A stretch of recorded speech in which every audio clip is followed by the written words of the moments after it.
Just some thoughts on instinct and intuition, the gut. Ultimately, I think there is no path to peace of mind or health or ascension or whatever you want to call it. I feel each person is on their own individual path. We're all on our own individual path.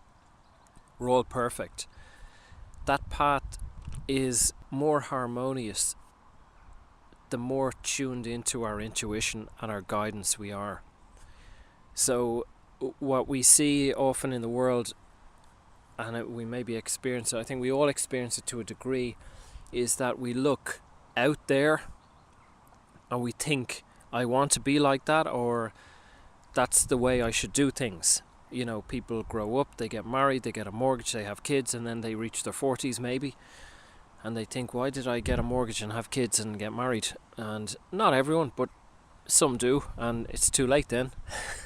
Well, it's never too late, but you know what I mean. We're all hypnotized by this physical reality.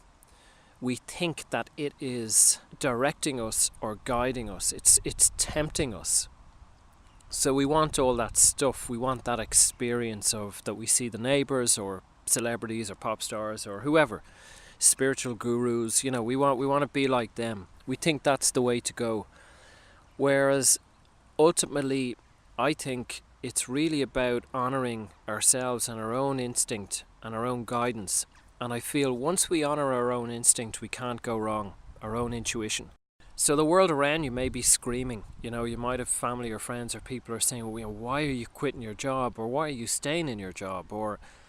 But your instinct might be telling you, no, this is the right thing to do. I'm going to get my experience with this. And we don't always know what the instinct is saying. It's not always completely clear.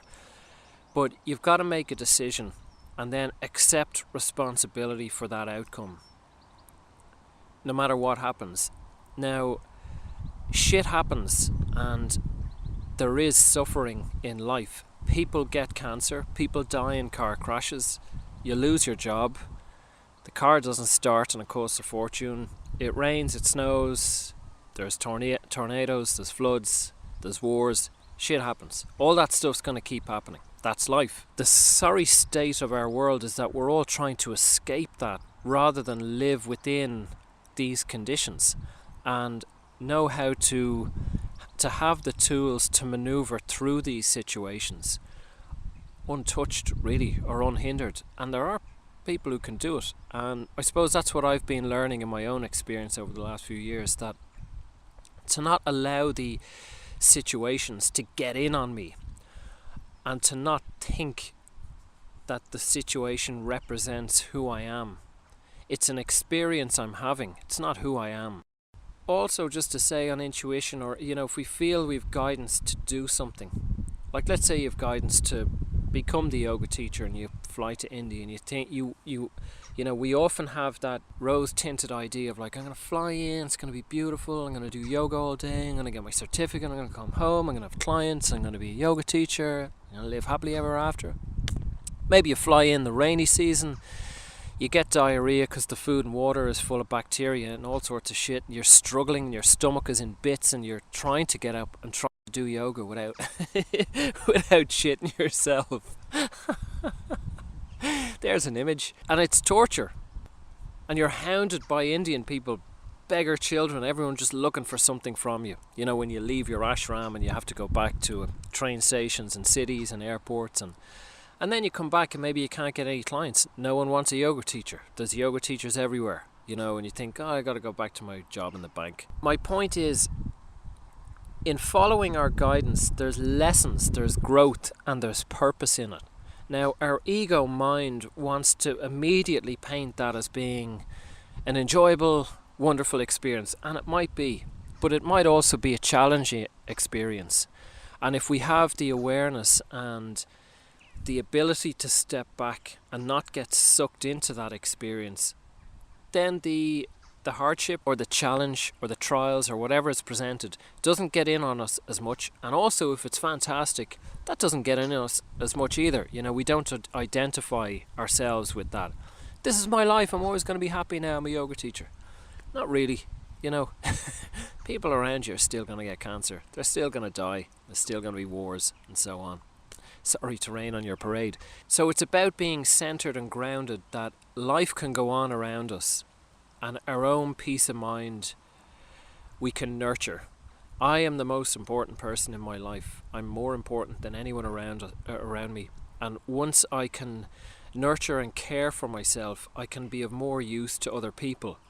Whereas if I'm frazzled and I'm not looking after myself, and I don't mean diet or exercise, I mean my communication with self, my relationship with my heart, and the emotions that come up through me in challenging or in enjoyable situations. I need to be in tune with them and connected with what's going on within me. The body is a feedback machine. It's constantly giving me data. It's constantly giving me a reading of what's happening.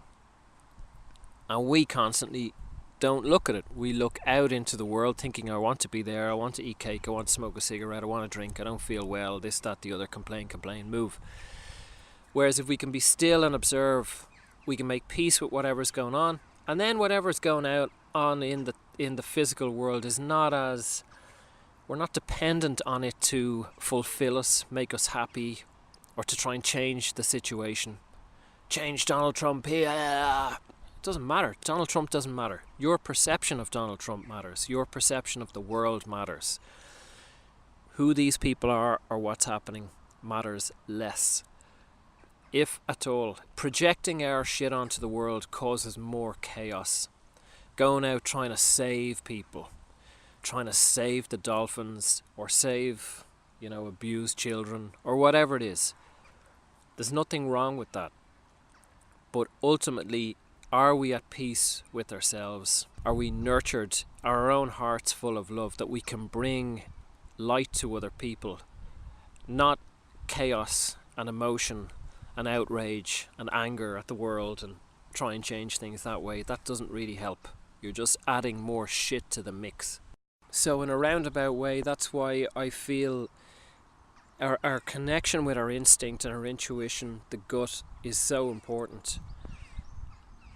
And less and less, I don't really ask a question and listen. I just kind of am moved into the world. I just do things. I just feel, I'm going to go to the library now. I'm going to go to the park now. I'm going to eat now.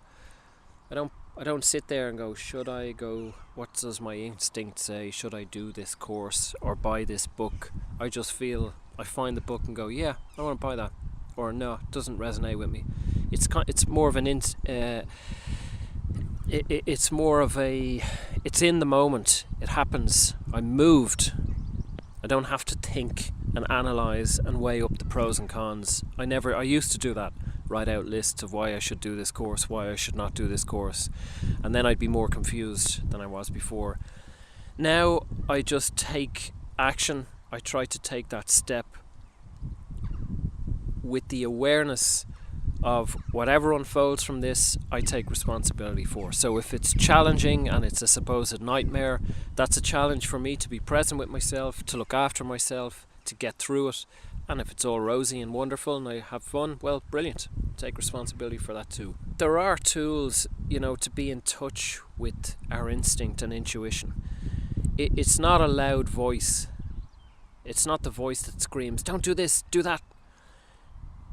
But meditation is, I feel, extremely important, and I feel more of a stillness, a mindfulness, an observational meditation as opposed to an active meditation.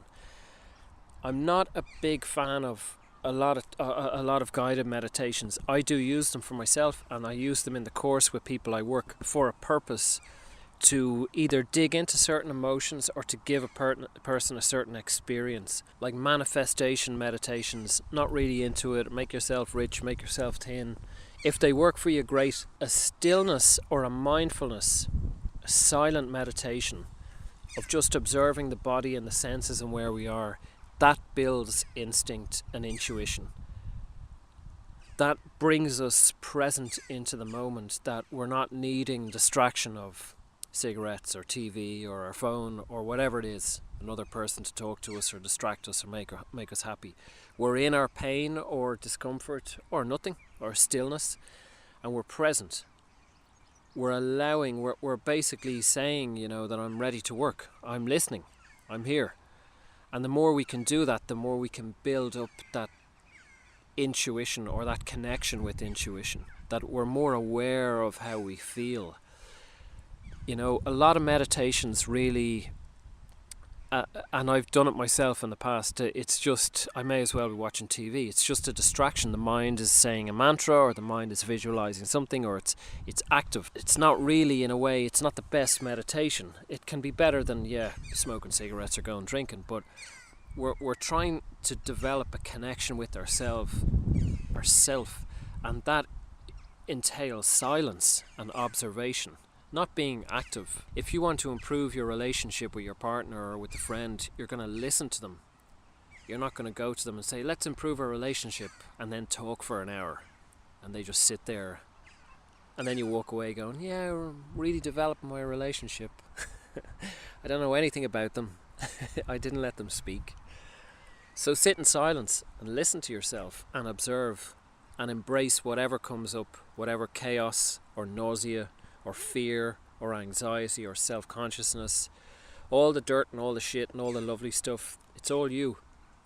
Embrace all of it. And that gut instinct will develop through that. You'll be a bit more in tune with yourself, in touch with yourself, and you'll know in moments. You know, that sometimes we can find ourselves in situations that you get an instinct that it's like, oh, I'm afraid here. And that can just be the mind going, this is challenging, I don't want to be here. And it could also be an instinct saying, get out of here. It helps to be able to read that and see what is the mind trying to stay comfortable, which is not helpful to us at all. It just hinders growth. Anyway, hope that was of use. Enjoy your day.